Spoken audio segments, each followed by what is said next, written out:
નમસ્કાર મિત્રો, જય દ્વારકાધીશ મિત્રો। દરરોજની જેમ આજે સવારે પણ એલાર્મ સાંભળીને પારુલની આંખ ખુલી ગઈ હતી, પરંતુ તેને પથારીમાંથી ઉઠવાનું જરાય મન થતું જ ન હતું, કારણ કે ગઈકાલે તેના દીકરાનો બર્થડે હતો।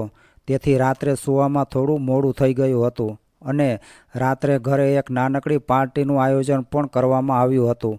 પારુલે કેકથી લઈને નાસ્તા સુધીનું તમામ રસોઈનું કામ ઘરે જ કર્યું હતું। તેના સાસરિયાઓને બહારનું ખાવાનું પસંદ ન હતું, તેથી તેના પતિ સાગરે ઘરે જ બધી વાનગીઓ બનાવવા કહ્યું હતું। આજુબાજુના બાળકો અને કેટલાક નજીકના સંબંધીઓને પણ બોલાવવામાં આવ્યા હતા। તેથી મહેમાનો ગયા પછી તેઓ વાસણો ધોતા અને રસોડું સાફ કરતા હતા ત્યારે રાતના મધ્યરાત્રિ થઈ ગઈ હતી। એલાર્મ બંધ કર્યા પછી પારુલ પડખું ફરીને ફરીથી સૂઈ ગઈ। થોડીવારમાં તે ઝડપથી ઊભી થઈ ગઈ તો સવારના 7 વાગી ગયા હતા। સ્નાન કરી તૈયાર થઈ રસોડામાં ગઈ એટલામાં તેની સાસુ સાધનાબેનનો અવાજ આવ્યો। અરે વહુ, તારા સસરા ઘણા સમયથી દાંતણ કરીને બેઠા છે। ચા નાસ્તો ના આપો તો કંઈ નહીં, પરંતુ પાણી તો ગરમ કરો। એમને વહેલી સવારે ખાલી પેટે ગોળી લેવાની છે। આટલી નાની અમથી વાત પણ તને રોજ યાદ કરાવવી પડે? હા બા, હમણાં લાવું, એટલું કહી તેણે પાણી ગરમ કર્યું અને ઝડપથી દવા કાઢી આપી। ત્યારે પારુલના સસરાએ કહ્યું કે તું સવાર સવારમાં વહુને કવેણ કેમ કહે છે? સવારે બીજા પણ ઘણા બધા કામ હોય છે। બિચારી સવારે વહેલા ઉઠીને કામ કરવા લાગે છે, પણ તું તો એને મેણા ટોણા મારવાનું બંધ જ નથી કરતી। જ્યારે પાયલના સસરા રમણીકભાઈએ આટલું કહ્યું ત્યાં તો સાધનાબેનનું મોઢું ચડી ગયું। પારુલ ચા બનાવવા લાગી ત્યાં તેનો દીકરો બોલ્યો કે મમ્મી, આ કામ પછી કરજે, પહેલાં મારી સ્કૂલની ટાઈ શોધી આપ, મને ટાઈ મળતી નથી। બેટા, તું કેમ ધ્યાન નથી રાખતો? આટલું કહીને પારુલ ટાઈ શોધવા જતી રહી। ત્યાં તો બહારથી દૂધવાળાનો અવાજ આવ્યો। ઝડપથી પોતાના દીકરાને ટાઈ પકડાવીને પારુલ દૂધ લેવા ગઈ। દૂધવાળાએ કહ્યું કે બહેન, જલ્દી આવો, મારે બીજે પણ જવું છે। ત્યાં તો એની સાસુનો પાછો અવાજ આવ્યો, ઓહો હો, વહુ, આજે ચા મળશે કે નહીં? બા, હું હમણાં જ લાવું છું। પારુલે તરત જ ગેસ પર દૂધનું વાસણ મૂક્યું અને ચા લઈને સાસુના રૂમમાં આવી। એ જ વખતે બહારથી તેના દીકરાનો અવાજ આવ્યો, મમ્મી પ્લીઝ, મને જલ્દી નાસ્તો આપો અને મારું ટિફિન પેક થઈ ગયું છે કે નહીં? તારા કારણે મને રોજ સ્કૂલે જવામાં મોડું થાય છે। હું હમણાં જ આવું છું દીકરા, આજે તું સ્કૂલે મોડો નહીં થાય, હું તને ઝડપથી એક્ટિવા પર મૂકી આવીશ। આટલું કહીને પારુલ રૂમની બહાર દોડી ગઈ તો રમણીકભાઈએ તેની પત્નીને કહ્યું કે દીકરાને સ્કૂલે મૂકવા જવાનું કામ તો સાગર પણ કરી શકે છે। બિચારી પારુલ દોડી દોડીને ઘરકામ કરીને થાકી ગઈ હશે અને ઉપરથી તે બ્યુટી પાર્લર પણ ચલાવે છે। ત્યારે સાધનાબેને કહ્યું કે તમે તમારી પુત્રવધૂને ફરવા માટે એક્ટિવા નથી લઈ આપ્યું, મેહુલને સ્કૂલે લેવા મૂકવા જવા માટે લઈ આપ્યું છે, અને સાગર પણ આખો દિવસ ઓફિસમાં કામ કર્યા પછી થાકી જાય છે, તેથી તે સવારે વહેલો જાગી નથી શકતો। પુત્રને સ્કૂલે જવા માટે તૈયાર કર્યા પછી પારુલ તેને એક્ટિવા ઉપર બેસાડી સ્કૂલે મૂકવા ગઈ। એ જ વખતે તેના સાસુ રૂમમાં ગયા અને જોયું તો ટીવી કામ કરતું નથી અને વહુ વહુ એમ બૂમો પાડવા લાગ્યા। અવાજ સાંભળીને સાગર જાગી ગયો। બહાર આવતા તેણે કહ્યું કે પારુલ મેહુલને સ્કૂલે મૂકવા ગઈ હશે, તો પછી દીકરા તું જો, આ ટીવી કેમ કામ નથી કરતું? બા, મારે હજી તૈયાર થવાનું બાકી છે અને ઓફિસે જવામાં મોડું થાય છે। પારુલ આવશે ત્યારે તપાસી લેશે। થોડીવાર પછી પારુલ પણ આવી ત્યારે તેના પતિએ કહ્યું કે પારુલ, મેહુલને સ્કૂલે મૂકવા જતાં પહેલાં બા બાપુજીના બધા કામ તારે પૂરા કરી લેવા જોઈએ।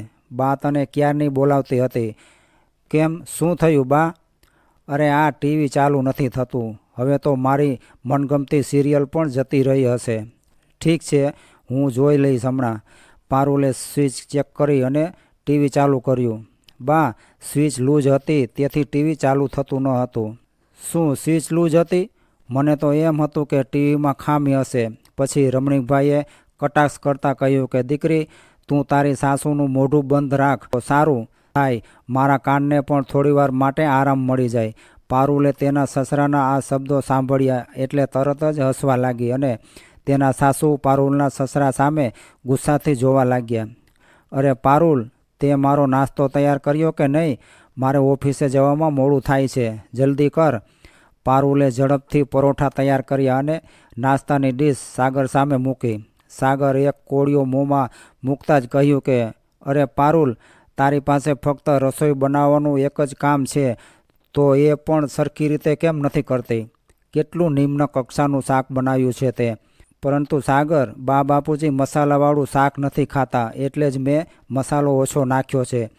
મૂક આ બધું એક બાજુ, હું ઓફિસે જઈને જમી લઈશ. આટલું કહીને સાગર ડાઇનિંગ ટેબલ પરથી ઊભો થઈ ગયો અને ખાધા વગર જ ઓફિસે જતો રહ્યો. પછી તેના સાસુ સસરાએ નાસ્તો કર્યો. ત્યાર પછી પારુલે વોશિંગ મશીન ગોઠવ્યું અને કપડાં ધોવા અને સૂકવવા માટે ટેરેસ પર ગઈ. તેને ટેરેસ પર આવેલી જોઈને બાજુવાળી પાડોશણ પણ ટેરેસ પર કપડાં સૂકવવા માટે આવી હતી. તેણે કહ્યું કે પારુલ, શોરૂમમાં સેલ છે, ચાલો આપણે કપડાં ખરીદી કરવા જઈએ. આ વાતચીત ચાલી રહી હતી ત્યારે સાધનાબેનનો અવાજ આવ્યો. વહુ, એ વહુ, જલ્દી અહીં આવો. સાસુનો અવાજ સાંભળીને પારુલે પાડોશીને કહ્યું કે આજે હું બજારમાં જઈ શકીશ નહીં, ઘરે કામ છે અને લગ્નની સિઝન પણ ચાલી રહી છે, તેથી હંમેશા કોઈને કોઈ ગ્રાહકો બ્યુટી પાર્લરમાં આવતા રહે છે. જ્યારે પારુલ કપડાં સૂકવીને નીચે આવી તો સાધનાબેને કહ્યું કે વહુ, મારા ઘૂંટણમાં ખૂબ જ દુખાવો થાય છે, તો થોડો મલમ લગાવી દે ને. સાસુના ઘૂંટણ પર મલમ લગાવતી વખતે તેણે ઘડિયાળમાં જોયું તો મેહુલનો આવવાનો સમય થઈ ગયો હતો. સ્કૂલેથી આવતી વખતે પારુલની પાછળ એક્ટિવા પર બેઠેલા મેહુલે કહ્યું કે મમ્મી, કાલે વિજ્ઞાન અને ગણિતની પરીક્ષા છે, તો મહેરબાની કરીને મને આજે તૈયાર કરો. ઠીક છે દીકરા, ઘરે પહોંચીને તારો યુનિફોર્મ બદલી લે અને ડિનર કરી લે, પછી હું તને તૈયાર કરી દઈશ. ઘરે પહોંચ્યા પછી પારુલે મેહુલને ખાવાનું આપ્યું તો મેહુલે કહ્યું કે મમ્મી, મને આ શાક નથી ભાવતું, મારા માટે પાઉંભાજી બનાવો. અરે આ શાકમાં શું વાંધો છે? ગઈકાલે તમારા બધાના કહેવાથી મેં ઘરે સંભાર ઢોસા બનાવ્યા હતા. હવે હું તમારા માટે રોજ અલગ અલગ વસ્તુઓ નથી બનાવી શકતી. મમ્મીની વાત સાંભળીને મેહુલ ઉદાસ મનથી તેના રૂમમાં જતો રહ્યો અને તેના પપ્પાને ફોન કર્યો અને કહ્યું કે પપ્પા, તમે આવો ત્યારે બજારમાંથી મારા માટે પાઉંભાજી લેતા આવજો. ત્યાં તો ગ્રાહકો પણ બ્યુટી પાર્લરમાં આવવા લાગ્યા. પારુલ તેને ડ્રેસિંગ અને વેક્સિંગ કરાવવામાં વ્યસ્ત થઈ ગઈ. એટલામાં તેનો મોબાઈલ રણક્યો. સાગરનો ફોન હતો. ફોન ઉપાડતાની સાથે જ સાગરે કહ્યું કે પારુલ, મેહુલ બહારની પાઉંભાજી ખાવાની જીદ કરે છે. આખો દિવસ ઘરે આમ પણ તું બેસી રહે છે, તો કમસે કમ બાળકની પસંદગીનો નાસ્તો તો બનાવી આપતી હો. એને ભાવે એવા નાસ્તા બનાવી રાખજે. આટલું કહીને સાગરે ફોન મૂકી દીધો. સાંજ પડતા જ પારુલે પોતાનું બધું જ કામ ઝડપથી પૂરું કરી નાખવા માટેની તૈયારી શરૂ કરી દીધી. મેહુલ અને તેના મિત્રો આવે તે પહેલાં તેણે ગરમા ગરમ સમોસા અને પકોડા તૈયાર કર્યા. બધા એકબીજાની વાતોમાં વ્યસ્ત હતા ત્યારે સાગરે કહ્યું કે શું કહું દોસ્ત, આજકાલ મોંઘવારી કેટલી બધી વધી ગઈ છે, ખર્ચા પણ પોસાતા નથી. એ જ વખતે પારુલ ચા અને સમોસા લઈને અંદર આવી ત્યારે સાગરના એક મિત્રએ કહ્યું કે ભાભી પણ બ્યુટી પાર્લર ચલાવે છે, તો તને ઘર ખર્ચમાં મદદ કરતી હશે ને?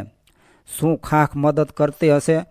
જો આ લિપસ્ટિક અને આઈબ્રો બનાવવાથી જ ઘર ચાલવા માંડે તો શું જોઈએ? પતિના આ શબ્દો સાંભળીને પારુલનું હૃદય સાવ તૂટી ગયું.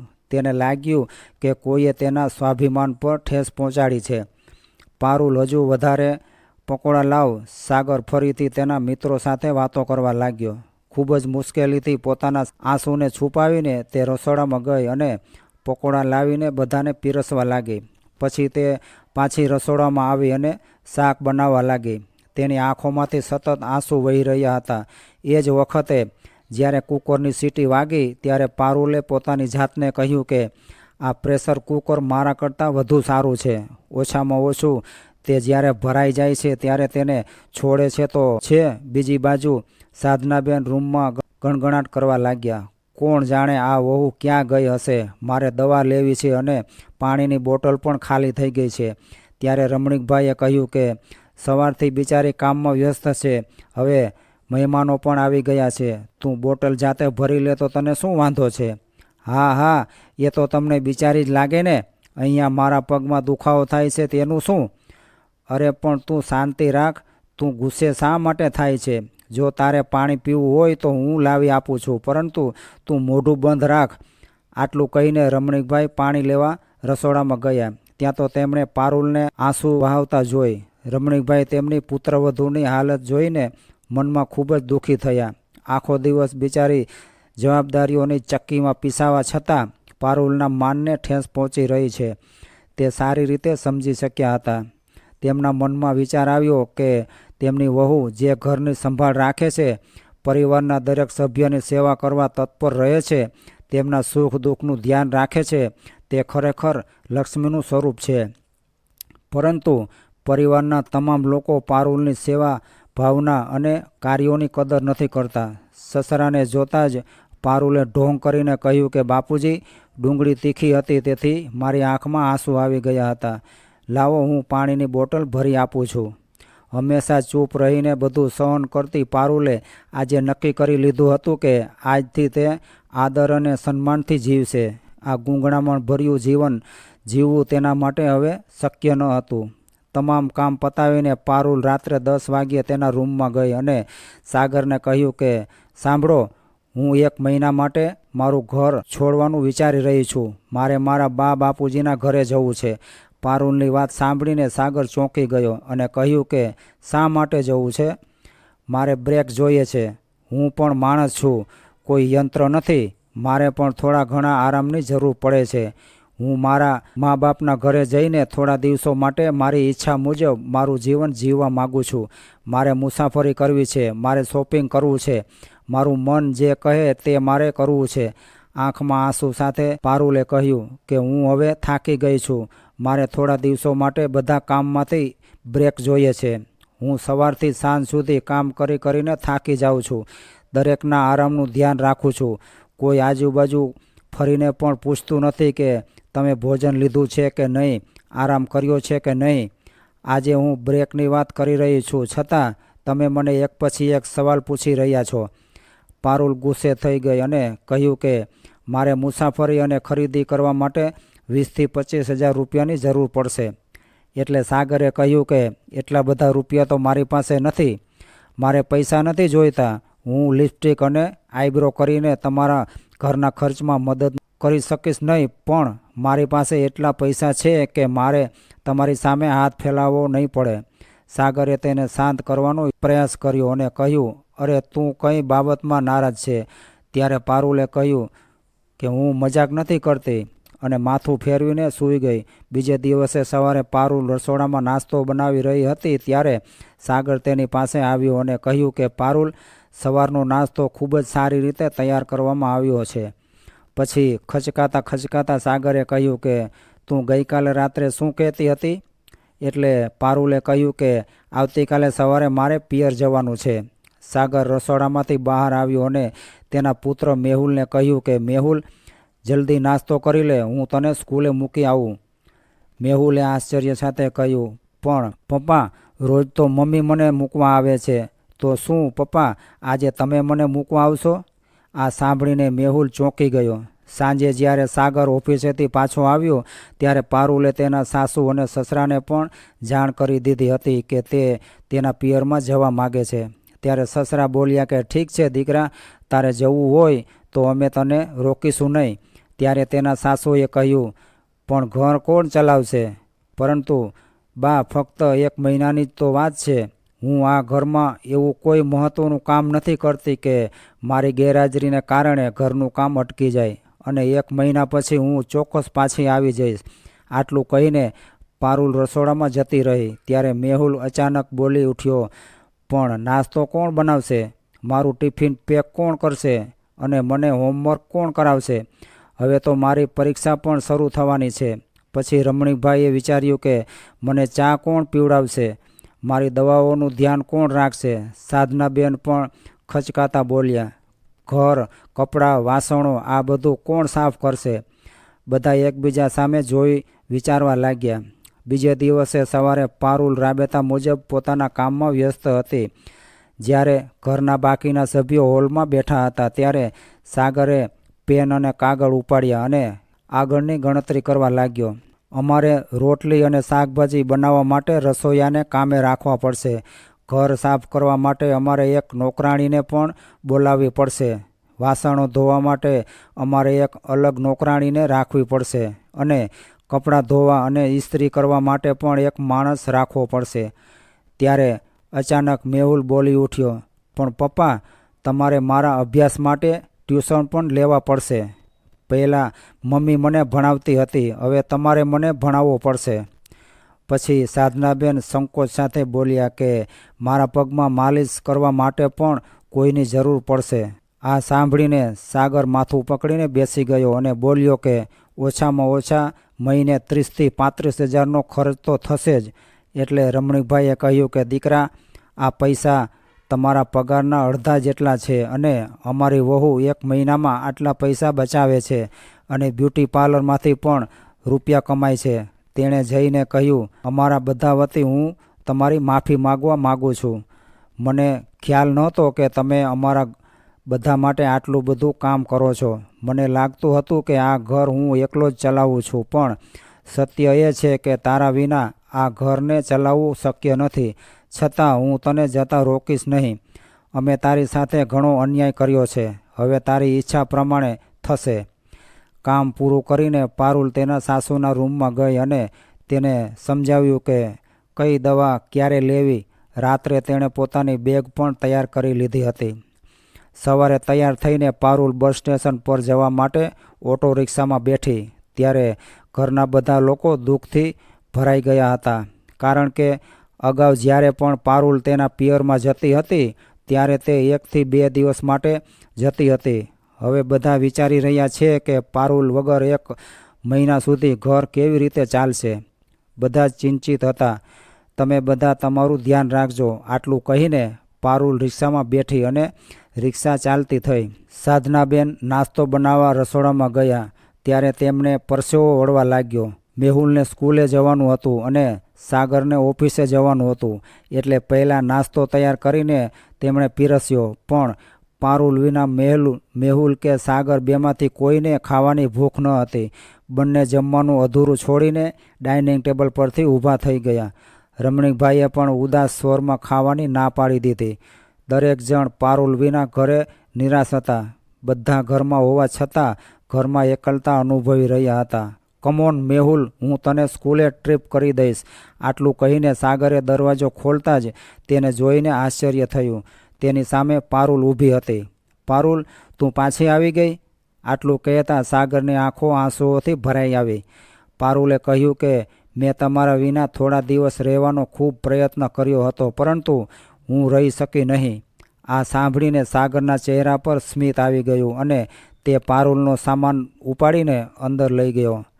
તેને જોતાં જ બધાના ચહેરા આનંદથી ચમકી ઉઠ્યા.